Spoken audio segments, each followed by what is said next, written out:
Evakuasi seorang ibu rumah tangga yang tercebur ke sumur sedalam 15 meter berlangsung dramatis. Korban berhasil diselamatkan dalam kondisi lemas dan langsung dirujuk ke puskesmas.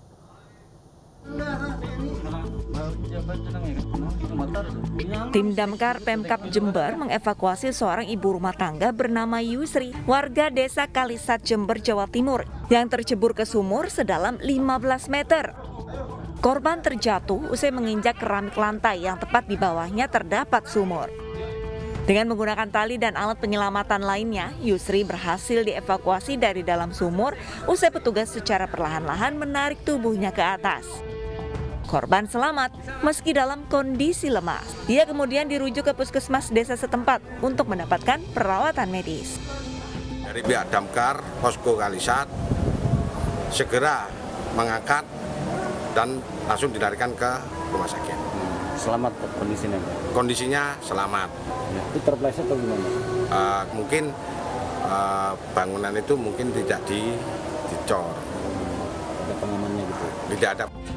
Diduga lantai dalam kondisi rapuh sehingga ketika diinjak langsung hancur dan mengakibatkan korban terjatuh ke dalam sumur. Dari Jember, Jawa Timur, Bambang Sugiarto, Ainis melaporkan. Ribuan warga yang didominasi ibu-ibu memadati kantor pos Ahmad Rifai Palembang, Sumatera Selatan untuk mencairkan bantuan langsung tunai minyak goreng. Akibat tidak tahan mengantri, seorang nenek pingsan pemirsa dan terpaksa dievakuasi petugas kantor pos.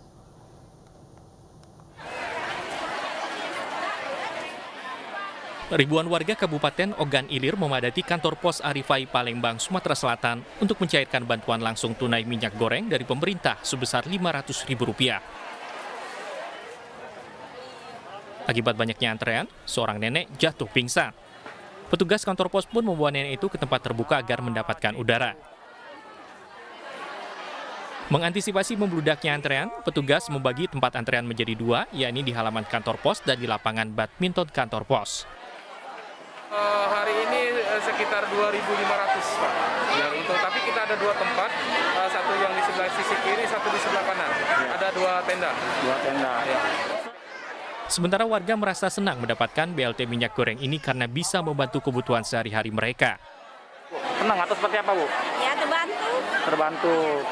Nanti uangnya buat apa, Bu? Buat keperluan ini. Ya. Sehari-hari. Untuk mendapatkan BLT Rp500.000, penerima manfaat tidak dapat diwakilkan dan harus membawa data kependudukan baik kartu keluarga maupun kartu tanda penduduk.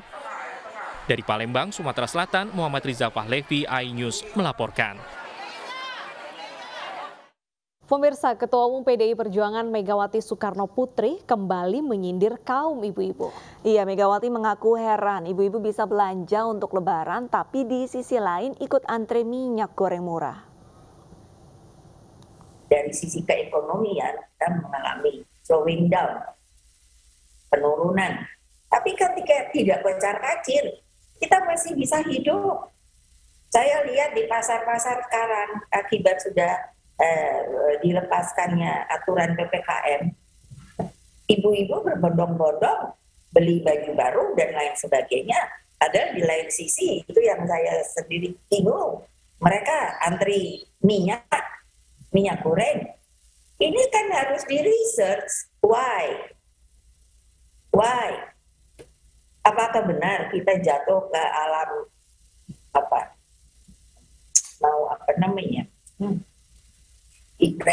depresi?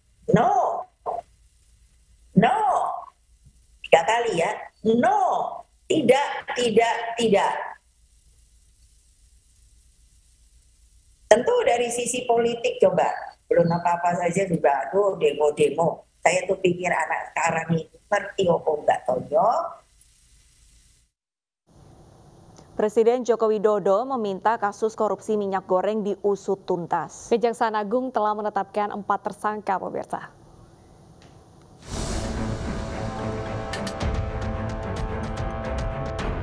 Kejaksaan Agung menetapkan Dirjen Perdagangan Luar Negeri, Kemendak, dan 3 petinggi perusahaan swasta, PT Wilmar Nabati Indonesia, Permata Hijau Group, serta PT Musim Mas, sebagai tersangka korupsi terkait izin ekspor bahan baku minyak goreng. Para Para tersangka ditahan selama 20 hari hingga 8 Mei 2022 untuk pemeriksaan intensif. Presiden Jokowi meminta kasus korupsi izin ekspor bahan baku minyak goreng diusut tuntas. Ada permainan. Oleh sebab itu, kemarin dari Kejaksaan Agung sudah menetapkan 4 tersangka urusan minyak goreng ini. Dan saya minta diusut tuntas, sehingga kita bisa tahu siapa ini yang bermain, bisa ngerti. Menteri Perdagangan Muhammad Lutfi mendukung upaya penegakan hukum yang dilakukan Kejaksaan Agung terkait kasus dugaan korupsi yang dilakukan lembaganya. Saya tentunya tegas ingin mengulang lagi bahwa Kementerian Perdagangan mendukung daripada proses hukum ini, dan kita sadar bahwa ini merugikan masyarakat banyak, dan mudah-mudahan dapat selesai pada kesempatan pertama. Dan saya sudah menginstruksikan kepada seluruh insan di Kemendak ini untuk membantu proses daripada penyelidikan dan proses hukum ini sampai tuntas. Lutfi menegaskan kasus yang tengah ditangani Kejaksaan Agung tidak akan mengganggu distribusi minyak goreng ke masyarakat.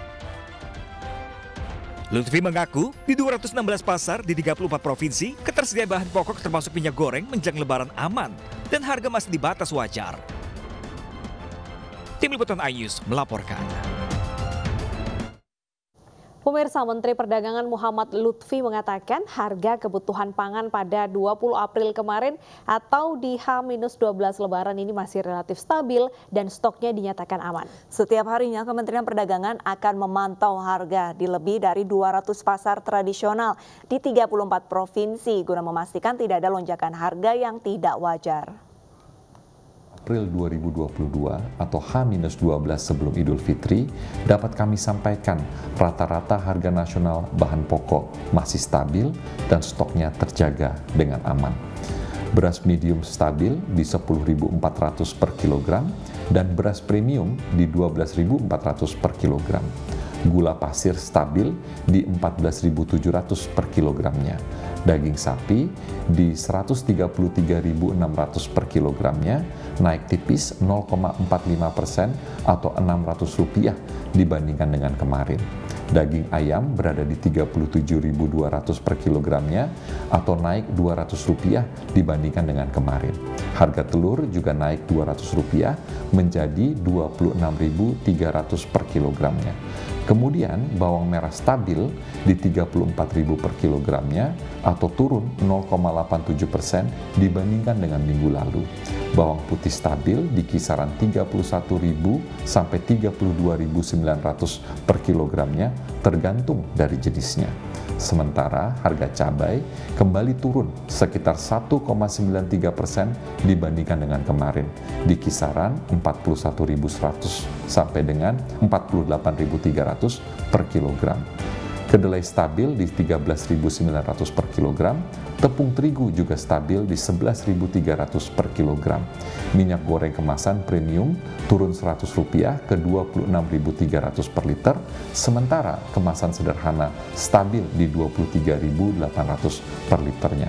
Bapak dan Ibu, pantauan harga dan ketersediaan stok ini kami lakukan setiap hari di 34 provinsi untuk menjaga harga kebutuhan pokok, khususnya menjelang Idul Fitri. Untuk informasi lebih rinci dapat diakses di ews.kemendak.go.id. Sesaat lagi kami akan hadirkan sebuah informasi. Masjid berbentuk unik berdiri di bekas pusat lokalisasi prostitusi di Jawa Tengah. Jangan kemana-mana pemirsa, tetaplah bersama kami.